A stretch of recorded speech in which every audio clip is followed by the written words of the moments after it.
Hi friends, జీవితంలో గెలవడానికి జాలి, దయ, మంచితనం మాత్రమే ఉంటే చాలదు. కర్ణుడు అంటేనే మంచితనానికి, దాన ధర్మాలకి పెట్టింది పేరు. కానీ సమయాన్ని బట్టి నడుచుకోకపోవడం వలన చెడువైపు నిలబడి ప్రాణాలను పోగొట్టుకున్నాడు. కావున జీవితంలో గెలవాలంటే మంచితనంతో పాటు చుట్టూ ఉండే సమాజ పరిస్థితులని, సమయాన్ని బట్టి నడుచుకోవాలి. 2. చెడు స్నేహం. ఊహలకి కూడా అందని విధంగా మీ జీవితం నాశనం చేయవచ్చు. శకుని పరోక్షంగా కౌరవ సామ్రాజ్యం మొత్తాన్ని నాశనం చేసి, వారితో స్నేహంగా వారి ఆస్థానంలో ఉంటూనే వారికి కలలో కూడా ఊహించని పరాజయాన్ని మిగిల్చాడు. శకుని లాంటి జీవితంలో చాలామంది మనకు మిత్రుల రూపంలో ఎదురవుతారు. అలాంటి వారు చెడు సలహాలని దూరం పెట్టాలి. ఇకపోతే 3. ఎటువంటి భేదాలు చూడని నిజమైన స్నేహం జీవితంలో ఉన్నత స్థానానికి తీసుకెళ్తుంది. పాండవులు శ్రీకృష్ణుని, కౌరవులు కర్ణుని పొందటం అది వారికి యుద్ధ సమయంలో ఏ స్థాయిలో ఉపయోగపడిందో తెలిసిందే. కర్ణుడు లేని రారాజు బలం ఏపాటిదో, కౌరవ సేనకు కర్ణుడు ఏ స్థాయి ధైర్యమో తెలిసిన సంగతే కదా. కుల, మత, పేద మరియు ధనిక భేదాలని చూడకుండా మంచివారితో స్నేహం చేసేవారు ఖచ్చితంగా జీవితంలో గెలుస్తారు. 4. అధికం అనేది అత్యంత ప్రమాదకరం. కౌరవుల తల్లి అయిన గాంధారికి 100 మంది కుమారులు ఉండడం వల్ల వారిని పెంచడంలో చాలా కష్టపడాల్సి వచ్చింది. రాజ్యాన్ని బిడ్డలకి సమంగా పంచడము, వారి బాగోగులు చూస్తూ క్రమశిక్షణతో పెంచడం కూడా చాలా కష్టం. అలాగే దుర్యోధనుడికి ఉన్న అధికమైన కోపం, అధికమైన రాజ్యాకాంక్ష కారణంగా కౌరవులు నాశనమయ్యారు. కాబట్టి అన్ని చోట్ల, ముఖ్యంగా చెడు పక్షాన అధికం అనేది అత్యంత ప్రమాదకరం. 5. ఎవరి పనులు వారే చేసుకోవడం. అరణ్యవాసం, అజ్ఞాతవాసంలో ఉన్న పాండవులకి వాళ్ళు నేర్చుకున్న ఇంటి, వంట పనులు చాలా ఉపయోగపడ్డాయి. అలాగే మనకి కూడా మన అవసరాల కోసమైనా కొన్ని పనులు నేర్చుకోవాలి. ఇకపోతే 6. మనకి సంబంధించిన దానికోసం ఎంత కష్టమైనా పోరాడాలి.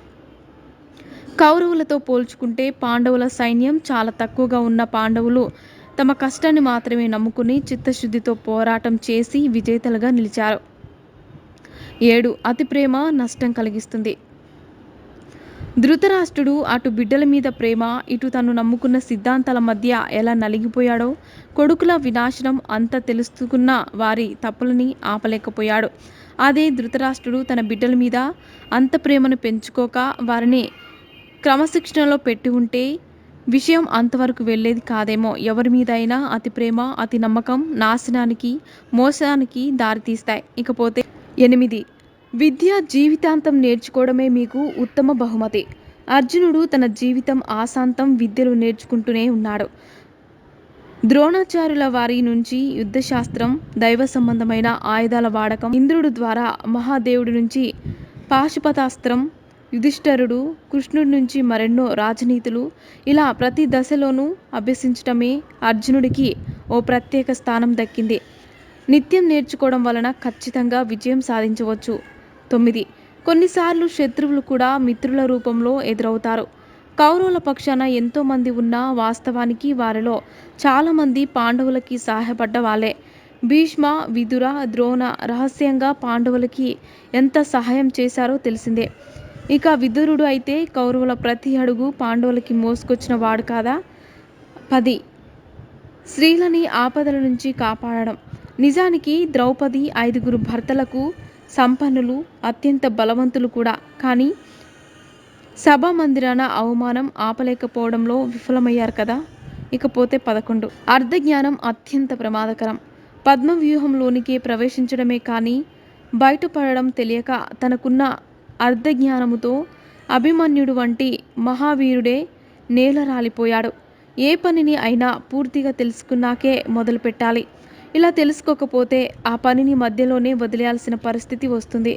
12. స్త్రీని అవమానానికి గురి చేయరాదు.